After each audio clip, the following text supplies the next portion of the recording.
s'appelle Emmanuel Arago.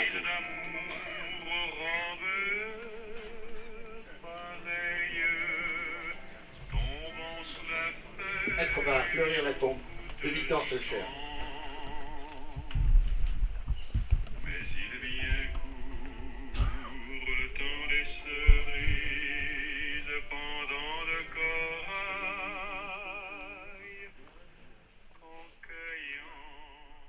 Nelly Roussel, qui est donc une franc-maçonne du droit humain, féministe, femme de lettres, libertaire de la Troisième République. Elle prononce en 1901 sa première lecture féministe et devient avocate du contrôle des naissances. Elle consacre sa vie à la libération des femmes. En 1902, elle est la première femme à se déclarer en faveur de la contraception et de l'éducation sexuelle des filles.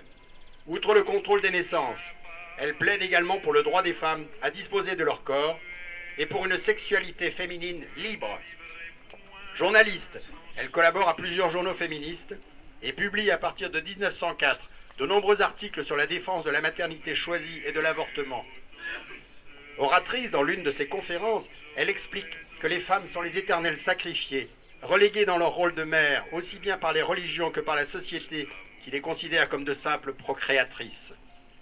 Militante de la libre pensée, elle s'investit dans la création d'universités populaires à Paris. Nelly Roussel meurt de la tuberculose le 18 décembre 1922, à l'âge de 44 ans.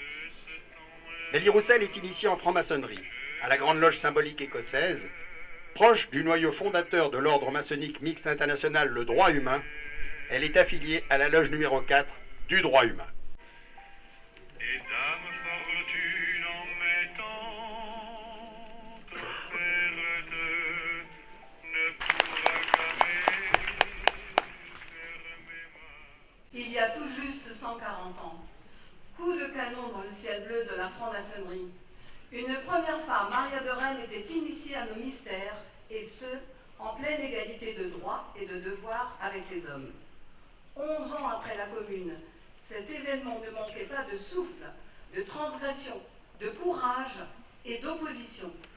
L'esprit radical de la Commune n'était pas loin. Le temps d'une tenue, dans ces laboratoires d'idées que sont nos loges, il devenait enfin possible de revivre concrètement cet idéal de démocratie réelle où chacun, chacune, en pleine égalité, pouvait prendre part au vote, décider librement du bien commun et se voir confier des responsabilités, et ce, sans aucun plafond de verre pour les femmes. Une première. Les frères et sœurs pouvaient enfin expérimenter ensemble une utopie d'égalité, de mixité, de démocratie, de solidarité, de laïcité, puis également, dès les origines du droit humain, d'internationalisme pour face au péril du monde, construire la paix entre des sociétés fraternellement unies. Parmi les fondatrices de la première loge du droit humain se comptent les communardes, Eliska Vinci, Florestine Morisseau ou encore Marie Bonnevial. Des femmes fortement marquées par les expérimentations politiques et sociales des communes de Paris comme de Lyon. La Commune aura été l'un des tout premiers moments de notre histoire démocratique où la parole politique des femmes a été entendue et reconnue avec celle des hommes.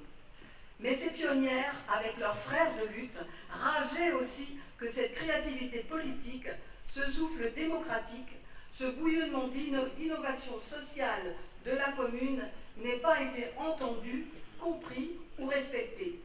Pire, ces espoirs ont été étouffés par des républicains proclamés jusqu'à l'effusion de sang.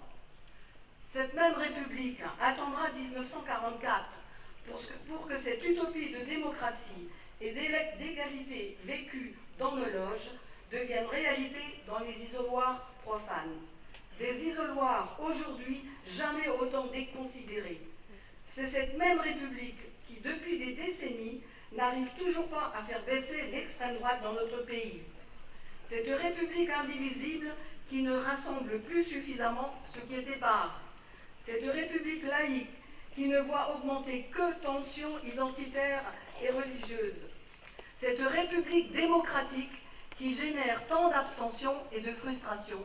Cette République sociale dans laquelle s'expriment, face à des murs de surdité, des canons à eau ou des flashballs, tant appel au partage et à la réduction des inégalités, bref, à la fraternité.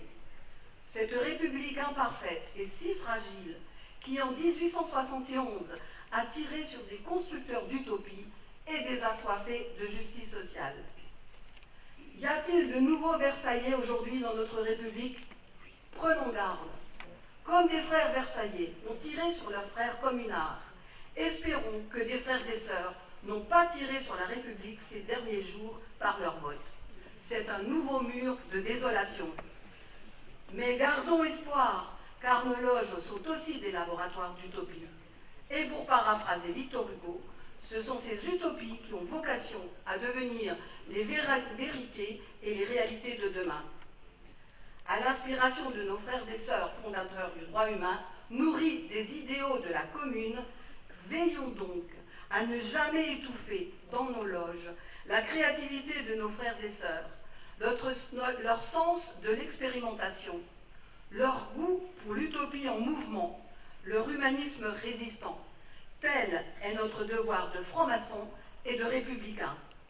C'est ainsi que les idéaux de la commune pourront alors reprendre vie dans la cité pour une république constructrice de nos idéaux de liberté, d'égalité et de fraternité qui scandent l'ouverture et la fermeture de tous nos travaux. La Fédération française du droit humain a dit. Bravo.